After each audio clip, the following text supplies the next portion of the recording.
Hi hello నమస్తే మన తెలుగింటి గమకములకి స్వాగతం. ఈరోజు నేను మీకు చిక్కుడుకాయ కర్రీ అంటే ఇప్పుడు ఇవి మామూలు చిక్కుడు కాదని నేను తీసుకున్నవి నాటు చిక్కుడు. ఈ చిక్కుడుకాయలు కూడా నేను మా అపార్ట్మెంట్లో ఇవి కాసినాయండి. అక్కడ కోసుకొని తీసుకొచ్చినాను. ఈ చిక్కుడు కూడా మామూలు చిక్కుడు కింద ఉండదు, నాటు చిక్కుడు అంట. ఇంత చిన్న చిన్న చిక్కుడుకాయలు ఉంటాయి, కానీ దీని నిండా గింజలే ఉంటాయి. చూడండి, చూపిస్తాను మీకు.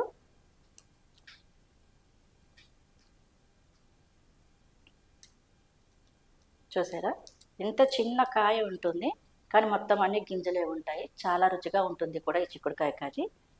ఈ చిక్కుడుకాయ కర్రీ అంటే మామూలుగా చిక్కుడుకాయ అంటే టమాటా చిక్కుడు లేకపోతే చిక్కుడుకాయ ఫ్రై ఉంటుంది కదా, అలా కాకుండా నేను ఈసారి కొంచెం వెరైటీగా చిక్కుడుకాయ మెంతికూర కలిపి వండుతున్నాను. అది మీకు చూపిద్దామని ఇలా వచ్చాను.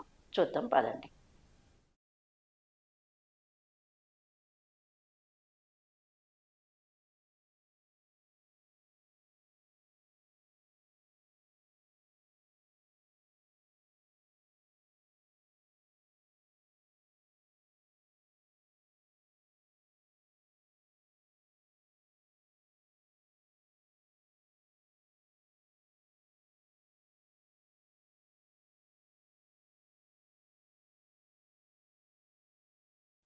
ఈ చిక్కుడుకాయ కర్రీ కోసం నేను బాండి తీసుకొని దాంట్లోకి కొద్దిగా ఆయిల్ తీసుకుంటున్నానండి.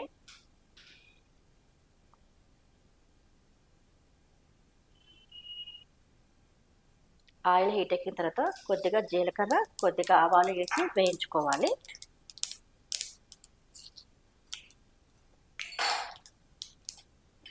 ఈ రెండు కొద్దిగా ఆయిల్లో వేగిద్దాక మన ఉల్లిపాయలండి, ఇవి నేను ఒక చిన్న సైజు మీడియం సైజు ఒక 2 ఉల్లిపాయలు ముక్క కింద కోసుకున్నాను. అది ఇందులో వేసుకుంటున్నాను.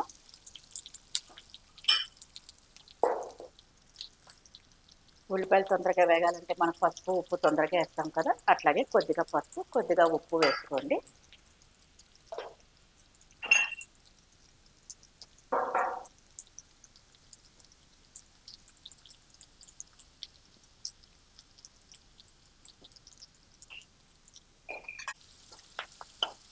ఉల్లిపాయల్ని మంచిగా వేయించుకోవాలండి.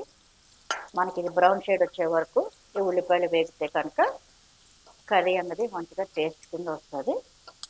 ఇప్పుడు ఈ ఉల్లిపాయలు అనేవి వేగుతున్నాయి కదా, వీటిని కొంచెం మీడియం ఫ్లేమ్లో పెట్టి వేయించుకొని దీంట్లోకి మనం పచ్చిమిర్చి వేసుకోవాలండి. పచ్చిమిర్చి కూడా ఇలా ముక్కల కింద కోసుకోకుండా పచ్చిమిర్చిని దంచి వేసుకుంటేనే బాగుంటుంది. అందుకని వీటిని నేను పచ్చిమిర్చిని కొంచెం దంచుకొని ఇందులో వేస్తాను. చూడండి, మరీ ముక్కలా కాకుండా మరీ మెత్తగా కాకుండా ఇలా కొంచెం కచ్చా పచ్చగా చేసుకొని ఈ పచ్చిమిర్చి అనేది ఇందులో వేసుకొని వేయించుకోవాలి. ఇది ఒక్క 2 నిమిషాలు వేగినాక అప్పుడు ఇందులోకి మనం మెంతికూర అన్నది వేసుకోవాలి.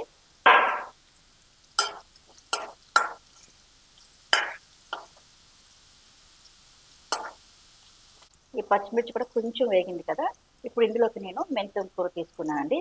దీనికి చిన్న మెంతమైనా వేసుకోవచ్చు, పెద్ద మెంతం కూర అయినా వేసుకోవచ్చు. ఏది వేసుకున్నా కూడా టేస్ట్ మంచిగా వస్తుంది. నేను ఇప్పుడైతే చిన్న మెంతం వేస్తున్నాను. ఈ చిన్న మెంతం కూడా వేసి మొత్తం ఈ మెంతికూర అన్నది మొత్తం ఆయిల్లో మంచిగా వేగించుకోవాలి.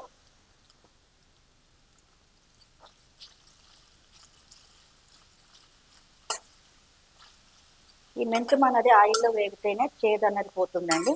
పచ్చిగా ఉన్నప్పుడు కర్రీ మన చిక్కుడుకాయ ఇందులో వేసేస్తే కనుక కూర అంతా చేదు వచ్చేస్తుంది. అందుకని కొంచెం మీడియం ఫ్లేమ్లోనే మొత్తం ఈ మెంతికూర అన్నది ఆయిల్లో మంచిగా వేగేటట్టు చూసుకోండి.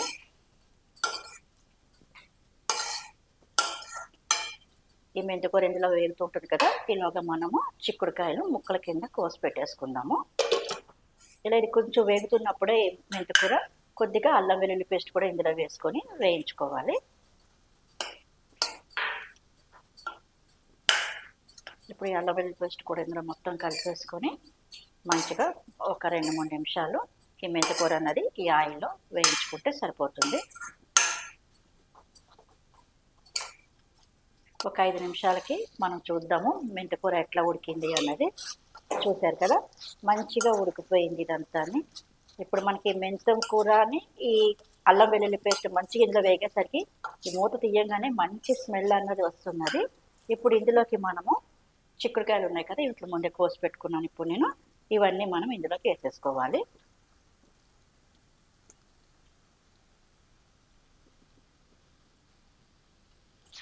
వేసుకొని మొత్తం అంతా ఒకసారి కలిపేసుకొని మూత పెట్టేసి చక్కగా మీడియం ఫ్లేమ్లో పెట్టేసి మన వేరే పని ఏదైనా చేసేసుకోవచ్చండి. మనకి అంత ఈజీగా ఈ కర్రీ అన్నది అయిపోతుంది, అంత టేస్టీగా కూడా వస్తుంది.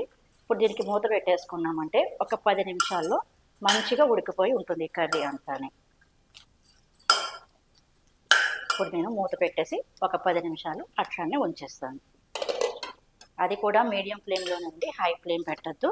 మీడియం ఫ్లేమ్లో పెడితే కనుక ఆ చిక్కుడుకాయలో ఉన్న వాటర్ అంతా దిగి ఆ వాటర్తోటే మొత్తం ఈ చిక్కుడుకాయ అనేది మొత్తం ఉడికిపోతుంది మనకి. ఒక 5 నిమిషాలు ఆగి మనం కర్రీ ఎంతవరకు వచ్చిందో చూద్దాం రండి. చూసారా, ఒక 5 నిమిషాలకి మొత్తం ఇలాగ వాటర్ అంతా వస్తున్నది కర్రీలోంచి, చిక్కుడుకాయల్లోంచి. ఈ వాటర్ తోటి మొత్తం అంతా ఉడికిపోతుంది. ఒకవేళ మీ చిక్కుడుకాయలో ఏమైనా వాటర్ రాకపోతే కనుక కొద్దిగా నీళ్లు వేసుకొని ఉడికించుకోండి. నీళ్ళు అన్న మరీ ఎక్కువ వేసుకోకండి, కూర ఒక టేస్ట్ అనేది మారిపోతుంది. కొద్దిగా వేసుకొని ఆ నీళ్ళల్లో ఉడికించండి, అప్పుడు ఉడుకుతాయి. లేకపోతే కొన్ని చిక్కుడుకాయలకి నీరు రావు కదా. ఇవి మావేమో మా అపార్ట్మెంట్లో కాసినవి, ఇవి ఆర్గానిక్గా పండించినవి మూలన వీటికి ఆయిల్ మొత్తం వాటర్ వచ్చి మంచిగా ఉన్నాయి. బయట కొన్నాట్లకి ఇలా వస్తుండొచ్చు, కొన్నాట్లకి రాకపోవచ్చు. అందుకని ఒకవేళ మీ చిక్కుడుకాయలు ఉడికించేటప్పుడు నీళ్ళు రాకపోతే కనుక, ఇలా వాటర్ రాకపోతే కొద్దిగా వాటర్ వేసుకొని ఉడికించండి. కొద్దిగానే వేయండి, మళ్ళీ చెప్తున్నా, ఎక్కువగా వేయకండి, కూర టేస్ట్ అన్నది మారిపోతుంది ఎక్కువ నీళ్ళు వేస్తే. ఇలాగే ఉంచి ఇంకొక 5 నిమిషాలు ఉడికిస్తే ఈ చిక్కుడుకాయ కర్రీ అన్నది రెడీ అయిపోతుంది. ఇంకొక 5 నిమిషాలు ఆగిన తర్వాత చూద్దాము మన కర్రీ ఎంతవరకు ఉడికింది అన్నది. మొత్తం అంతా ఉడికిపోయినట్టే కనిపిస్తుంది. ఇట్లానే మనము ఒకసారి ముక్క చూద్దాము ఉడికిందా లేదా అన్నది. మొక్క కూడా మంచిగానే ఉడికిపోతుందండి. ఇంకా ఒక 2 నిమిషాలు ఉంచేసి ఇంకా అది మనం పని చేసేసుకోవచ్చు. ఇంకొక 2 నిమిషాలు ఉంచుదాం ఇట్లానే.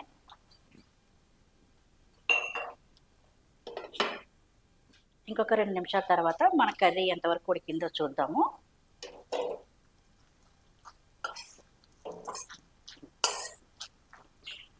మొత్తం అంతా ఉడికిపోయినాయి అంటే అందుకే ఇలా మెత్తగా అయిపోయినాయి కదా.